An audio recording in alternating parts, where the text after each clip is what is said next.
Nogales Library Board of Trustees. We'll now move to item 2 on the agenda, the Pledge of Allegiance. Jerry, would you please lead us in the Pledge of Allegiance? I pledge allegiance to the flag of the United States of America and to the republic for which it stands, one nation, under God, indivisible, with liberty and justice for all. Thank you, Jerry.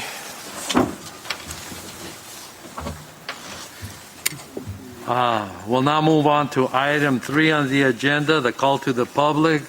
Danitza, do we have anything on the call to the public? Not at the moment, Chairman Varona. Okay, we'll now move on to item 4 on the agenda, discussion items. 1, discussion of raffle tickets for Friends of Nogales Library. Marva?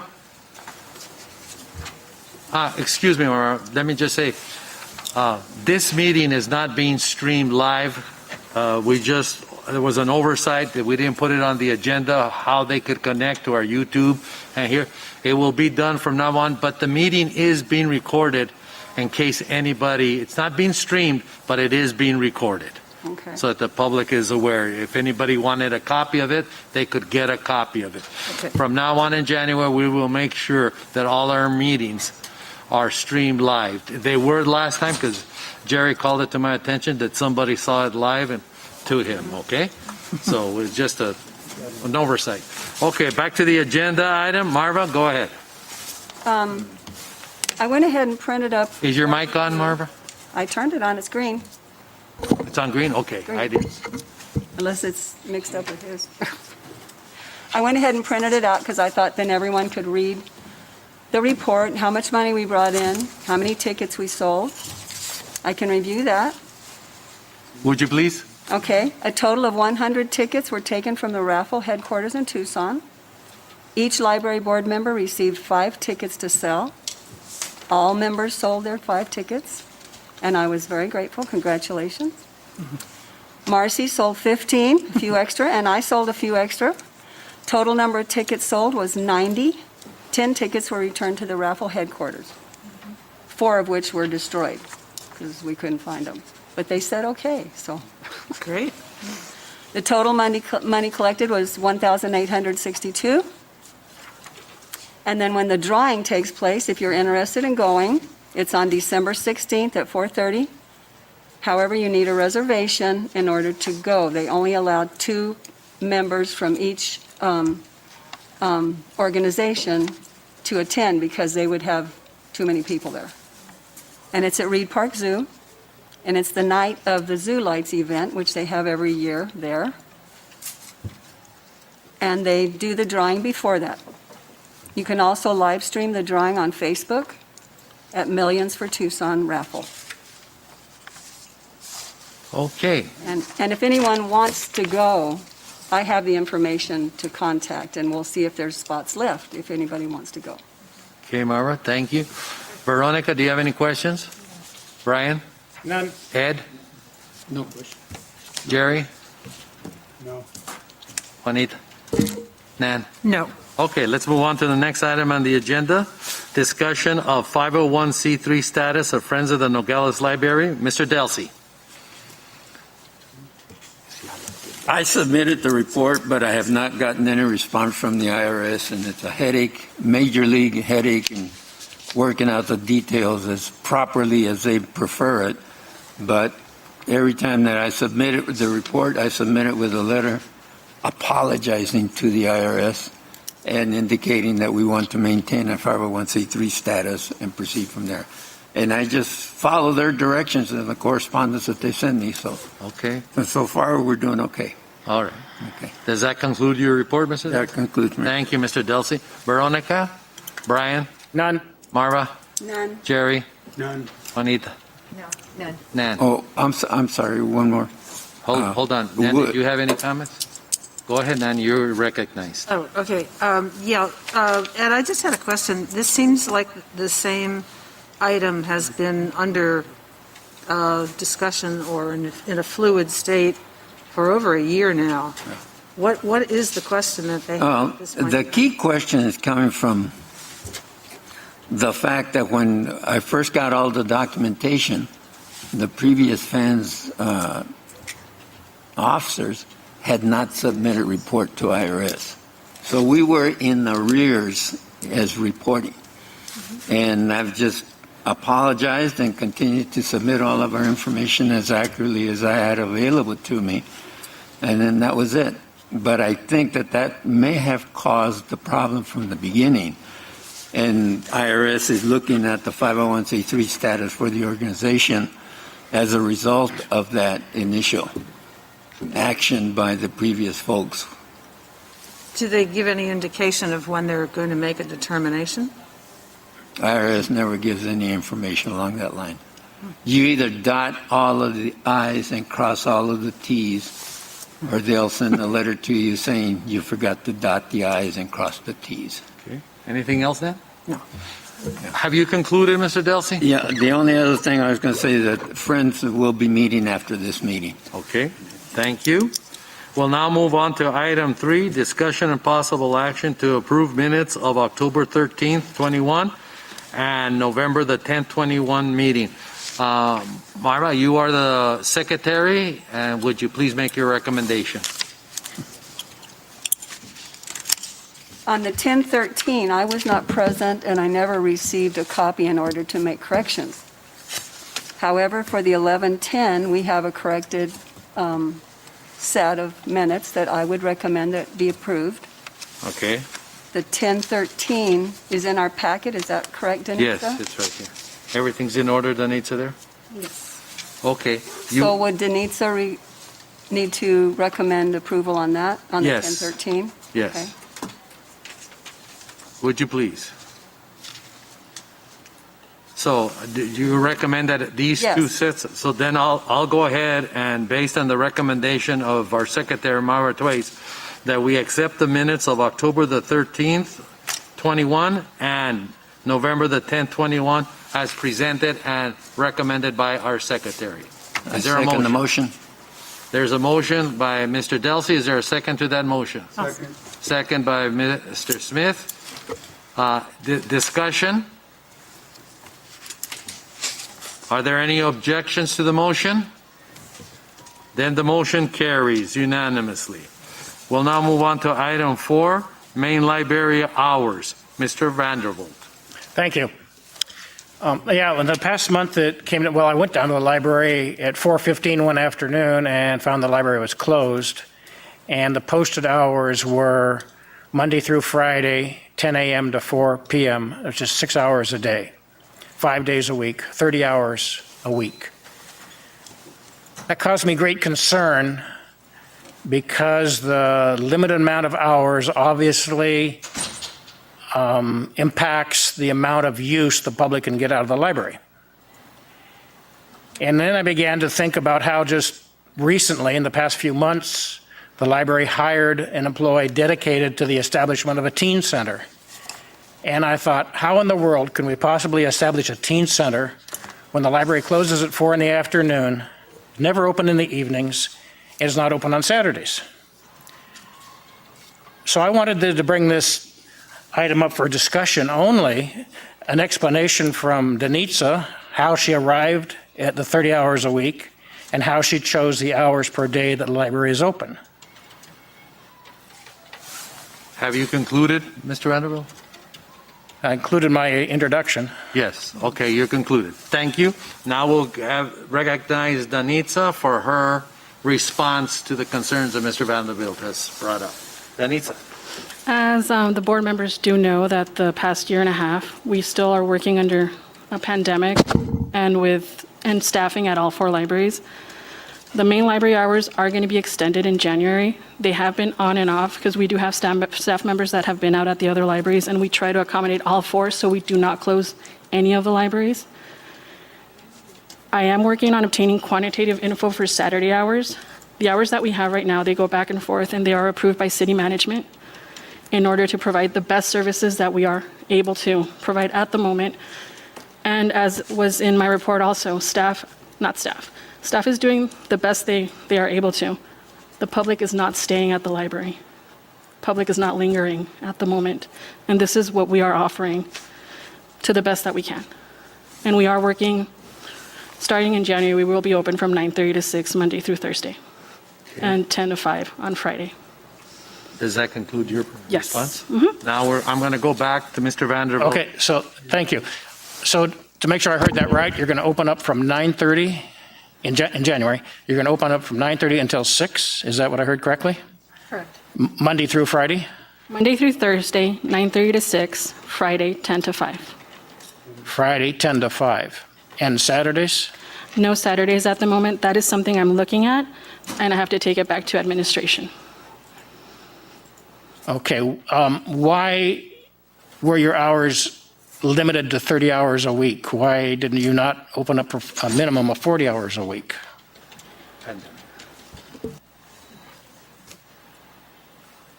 Once again, it's because those are the hours. Staff is there from 9 to 5.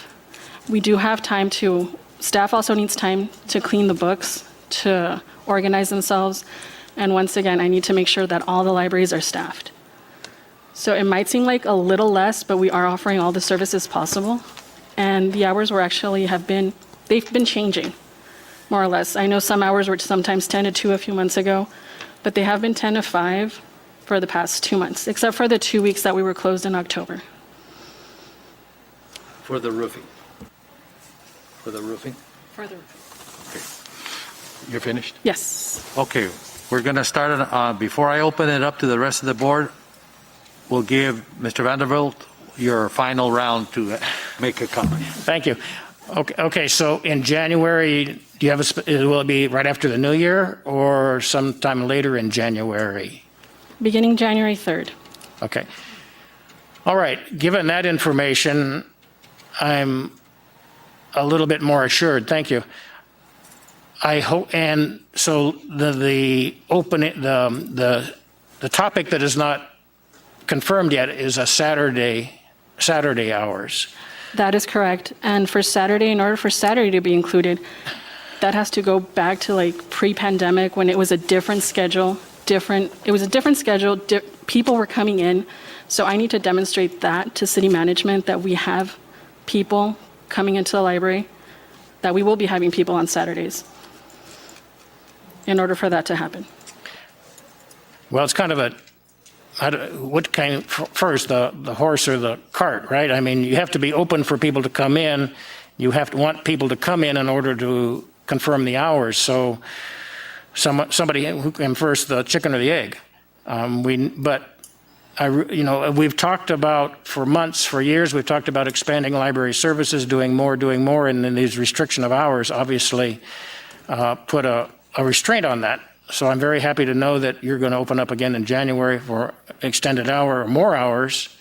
And I hope that in January, you'll come back to us with information about a Saturday opening. You got it. Thank you. Okay, now we're going to open it up for the rest of the board. Veronica, we're going to start with you. Thank you, and we certainly understand what's going on with COVID concerns and restrictions and that sort of thing. Along with what Brian has brought up, what about the Rio Rico hours and Saturday for Rio Rico? Because again, so many people really can't get in during, if we're closing at 5 or 4, which, obviously is happening. Can we look at Rio Rico as well for January, expanding some, even if it was only half a day for Saturday? I still think it would benefit a lot of the folks that can't get there because of school or whatever. With no evening hours, it particularly makes it difficult. So I'm just asking that Rio Rico be included in looking at some kind of Saturday service. Have you concluded, Veronica? Yes, I have. Thank you. Okay, now we're going to pass it back to Danitza to respond. Yeah, that's fine. We could look at that. And once again, I will just bring it back to what I'm working with the people that we're trying to get people to get back into the libraries. And we don't have that right now. We haven't had that for the past couple of months, trying to get people in. So right now, Saturdays have not been requested at all at Rio Rico. It's not something that's been requested. Saturday hours. I know it's something that we had in our past wish lists, but we have to work with what we have right now. And that's what I'm working with. Okay, I'm going to move on now. Marva? No comment except ditto, Veronica, that it's a concern. Okay, thank you. Mr. Delsey?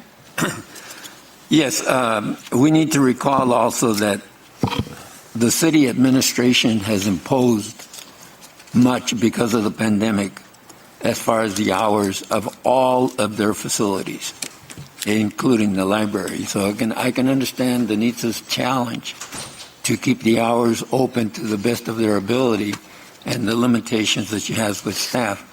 But I have a preference for weekend openings for our branch libraries in particular, and including Nogales, but the branch libraries in particular, because the hours are different within the city and outside the city. And as long as she gets the clearance, the staff gets the clearance from the city, I personally experienced being excused from the library one time when I wanted to use the facilities because of the city restrictions, and I think that's what the staff works under. So administratively, they're under that direction, and we have to respect their position. That's Okay, thank you, Mr. Delsey. Jerry? I would like to hear again what the hours are for Rio Rico and Sonoita. It's not in January. What are the days it's open? The branches are not changing their hours. The only library that's changing its hours is Nogales. Sonoita is from 10 to 2, Monday through Friday. Tubac is 9 to 1, Monday through Thursday. 9 to 2, yeah. And Friday, 9 to 1. 9 to 1 On Fridays, that's Tubac. 9 to 1 On Fridays, on Friday and 9 to 2 Monday through Thursday. Mm-hmm. Okay, thank you. Okay, thank you, Jerry. Juanita?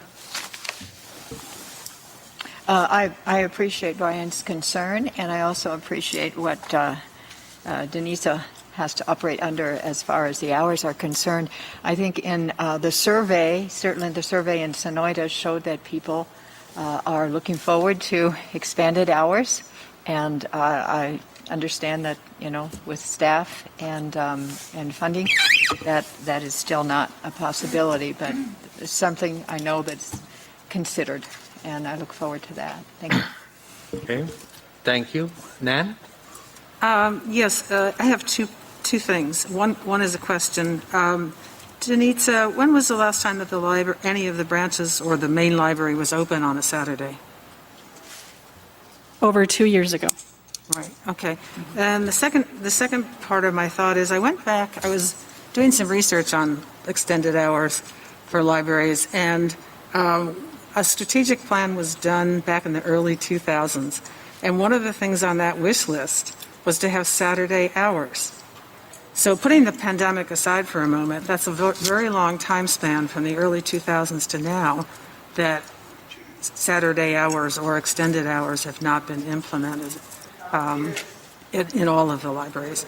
Is it again a case of strictures by the city government, or is it because of budget considerations, or is there some other factor? There's always budget considerations, and you have to understand also when that strategic plan was given out back in the 2000, staff was very static. By static, I mean staff stayed at each library. There was no rotation. If somebody was absent from another library, that library closed. I'm trying not to do that. So if there's absences in the other libraries, then that's what I also want to get across to the board. Monday through Friday is what works right now in order to have all the services at all 4 libraries. If somebody from Sonoita is absent, then I need to rearrange the schedule of 10 staff members in order for that library not to close. That was different in the early 2000s when staff just stayed at each library. Is there, one last question, is there any possibility that in the next budget cycle that you could request a floating employee, one where you would be able to alternate Saturdays, that person could move from one library to another once, because there are four libraries, 4 weeks, to move from, say, two back on one Saturday, the next Saturday, Sonoyta, and so on. Is that a possibility? That is a possibility, and I could add it to the budget. Okay. Mhm. Thank you. Thank you, Nan. Before I move on, don't be afraid. Remember, you have masks on. To put the microphone closer so that the public can hear you clearly of what you're. Yeah, it's sometimes I'm having a difficult time and I have good hearing, but with your mask on, move the mic up to you so that the public you can accustom. Don't be afraid to pick up the mic and move it closer to you. Okay. Yes, Brian. Yes, in a concluding comment, Denitza, so from 9:30 to 5, a simple calculation is 7.5 hours a day. I would encourage you to think creatively instead of just locking yourself in the same all 5 days, 9:30 to 5. Perhaps open up at noon on a certain day and stay open as late as 7:30. That would give the public a chance to come in the evening. Maybe do that 1 day or 2 days a week. Don't lock yourself into a fixed schedule, but be a little bit more creative and more opportunity for the patrons of the library to use the facility. Okay. You want to respond? Yes. Okay. I have taken into consideration, there is also the safety aspect. I have worked also in the past up to 7 p.m. at night. We don't have many people. We don't have patrons staying up till 7. We do have the homeless population that stays till 7, and we've had a lot of issues from 6 to 7 o'clock at night. So I have taken into consideration everything and tried to think creatively and the best possible. And I will also keep looking at that as the months go by, as people stay in the library, as people start coming back to the library.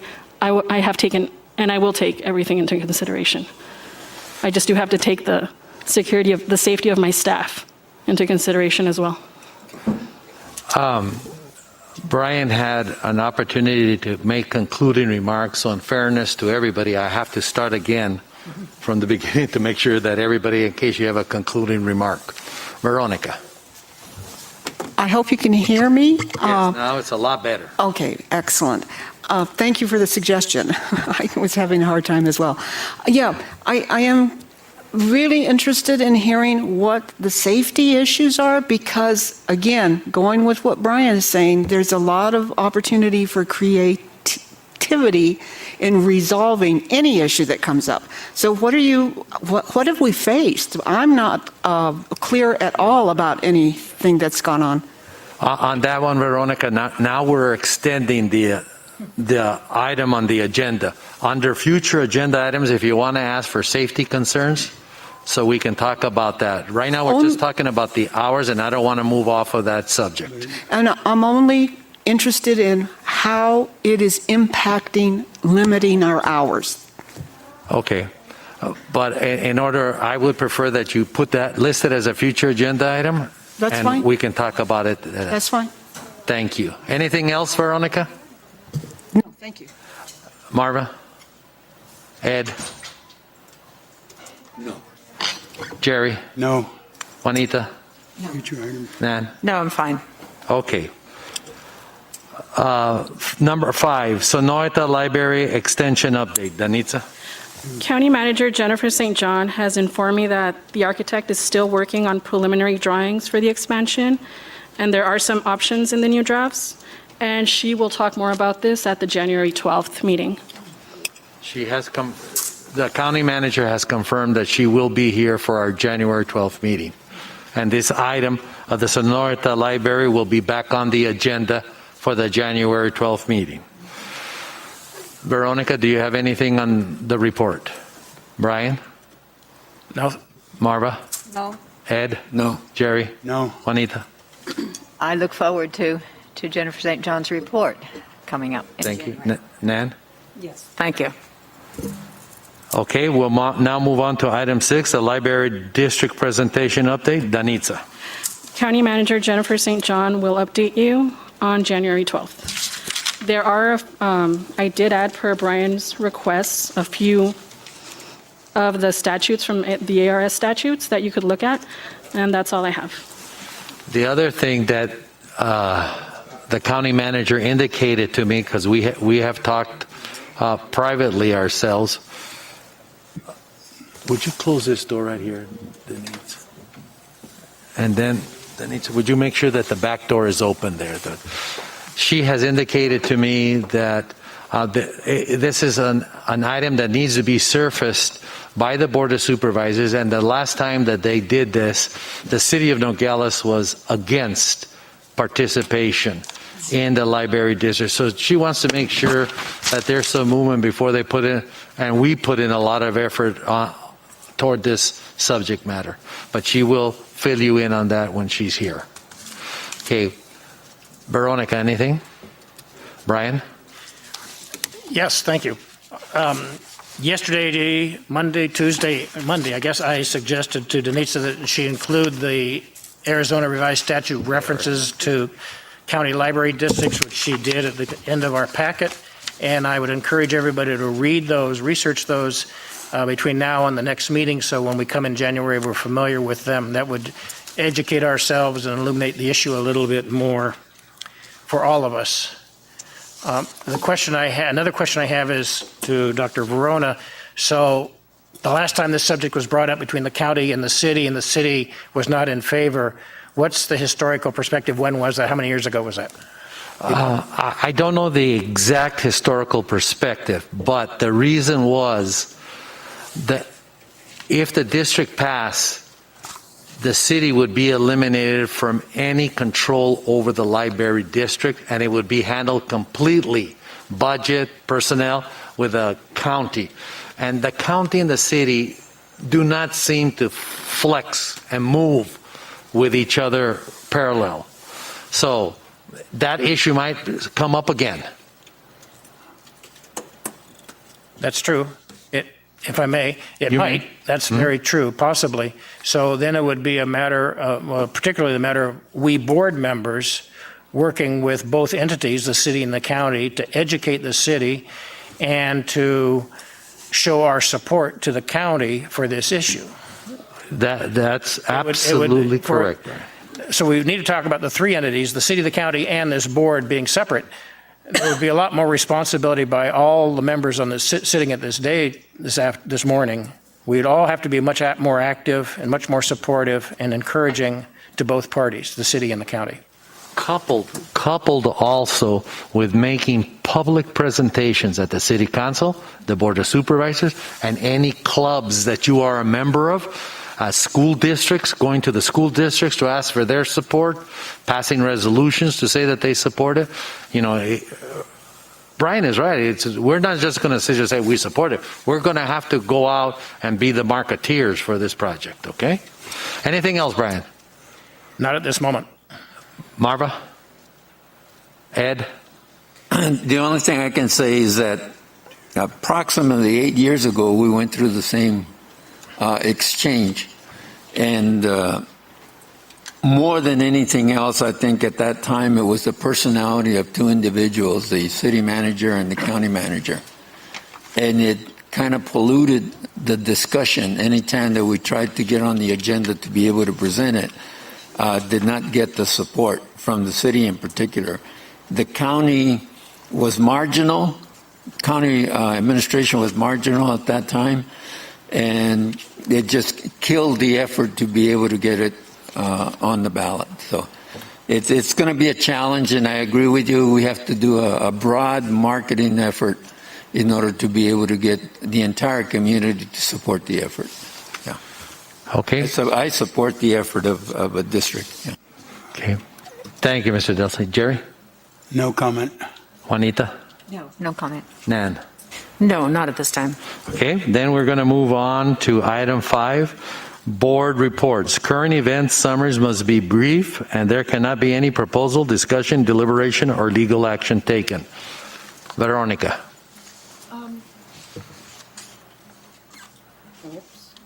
Can you hear me? Yes. Oh, no? It's just blinking, sorry. Oh, there we go. Okay.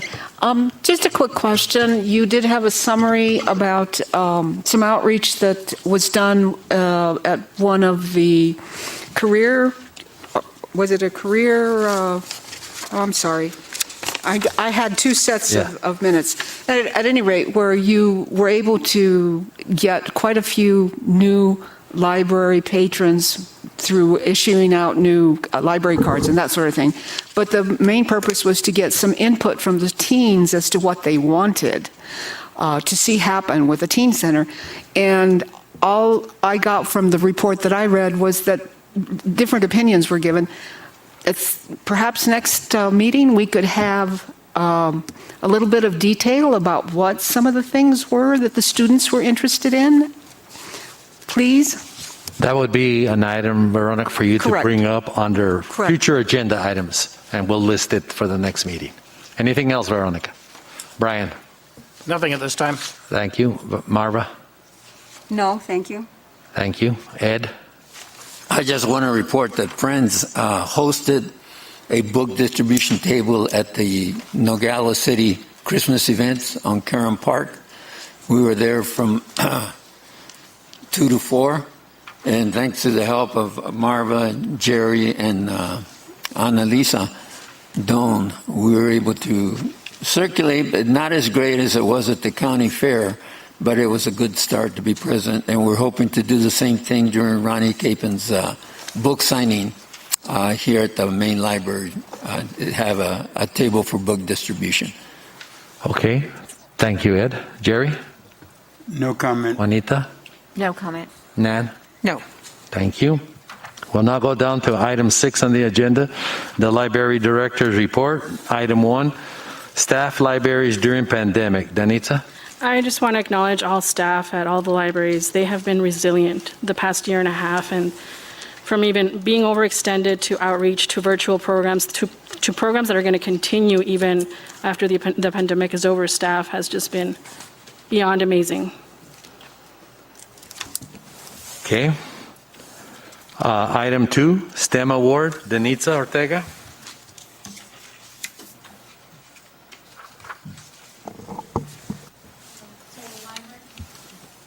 Can you hear me? Yeah. The library was awarded an ARPA STEM grant.